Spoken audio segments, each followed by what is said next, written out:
Hi friends, welcome to my channel. এখন Siddharth Malhotra star film যোদ্ধা review করব। এই সিনেমায় সিদ্ধার্থ মালহোত্রা ছাড়া রাশি খান্না এবং তিশা পাটানিকেও দেখতে পাওয়া যায়, যে দুজন ডাইরেক্টর ডাইরেক্ট করেছে, সাগর অ্যান্ড পুষ্কার।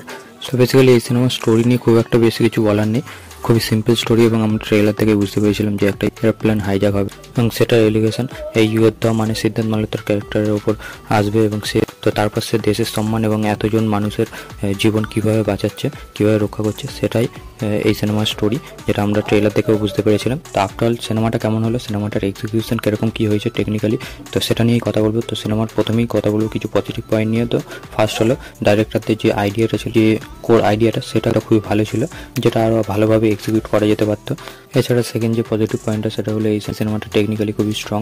এখানে অ্যাকশন সিনের যেসব এক্সিকিউশন হয়েছে সেসবগুলো তো খুবই ভালো, সেগুলো যে একদমই দেখিনি এমনটা নয়, কিছু সিনে রিপিটেটিভ মনে হয়, কিন্তু সেগুলো দেখতে ভালো লাগছে, যেহেতু সিদ্ধার্থ মালহোত্রাকে অ্যাকশন করতে দেখতে ভালো লাগে। তো এখানেও তাকে দিয়ে যেরকমভাবে অ্যাকশন এক্সিকিউশন করানো হয়েছে সেই সবগুলো দেখে ভালো লাগে।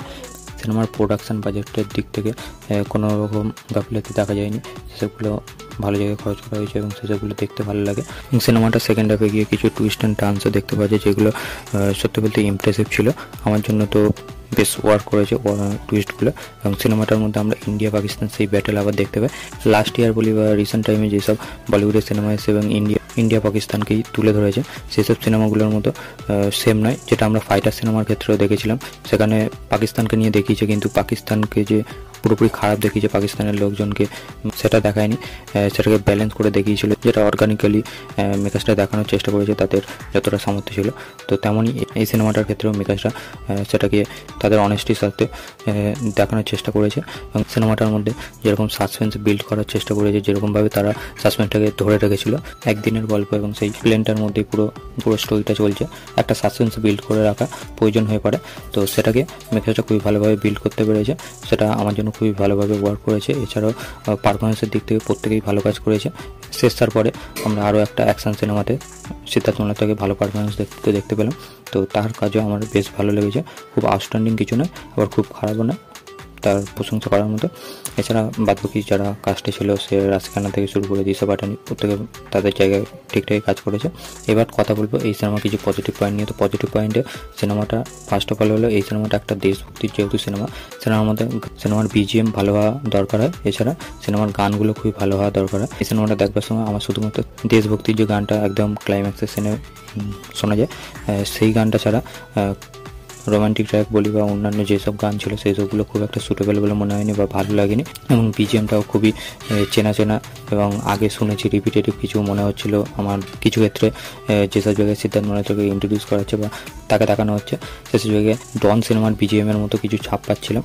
তো বিজিএম ওয়াইজও সিনেমাটা খুবই বিলো অ্যাভারেজ, সেই সিনগুলোকে এলিভেট করতে পারছিল না। তো সেই সব মিউজিকের দিক থেকে সিনেমাটা মার খায়, এটা একটা খুবই বড় মাইনাস পয়েন্ট এই সিনেমার।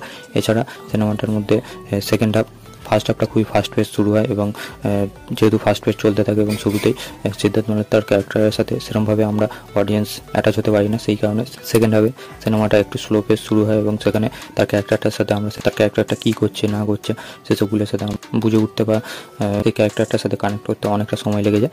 এছাড়া সেরকমভাবে আমার সিনেমাটা থেকে মাইনাস পয়েন্ট লাগেনি। আর সত্যি বলতে এই সিনেমাটা প্রচুরবার মেকার্সটা পোস্টপোন করেছিল, যেই কারণে সিনেমাটা থেকে একদমই এক্সপেকটেশন ছিল না। যেহেতু এক্সপেকটেশন ছিল না, সেই তুলনায় আমার অনেক বেটার লেগেছে, বেটার এক্সপিরিয়েন্স হয়েছে, এবং সিনেমাটা এন্ড হওয়ার পর অবশ্যই ইন্ডিয়ান হওয়ার জন্য একটা প্রাউড ফিল করাবে। তো দেশভক্তি সিনেমায় এর থেকে বেশি আর কিছু, তো অবশ্যই একবার দেখতে পারেন। সিনেমাটা আমার ওয়ান টাইম ওয়াচেবল বলেই মনে হয়েছে। তো এটাই আমার ওভারঅল ওপিনিয়ন এই সিনেমাটা নিয়ে। আপনারা যারা দেখে নিয়েছেন তাদের কেমন কেউ লেগেছে অবশ্যই কমেন্ট করে জানাবেন, আর যারা দেখেনি তা দেখবেন কিনা অবশ্যই কমেন্ট করে জানাবেন। আমার এই ভিডিওটা ভালো লাগলে লাইক করবেন, শেয়ার করবেন, চ্যানেলে নতুন হলে চ্যানেলটিকে অবশ্যই সাবস্ক্রাইব করে দিয়ে যাবেন। Till then, by.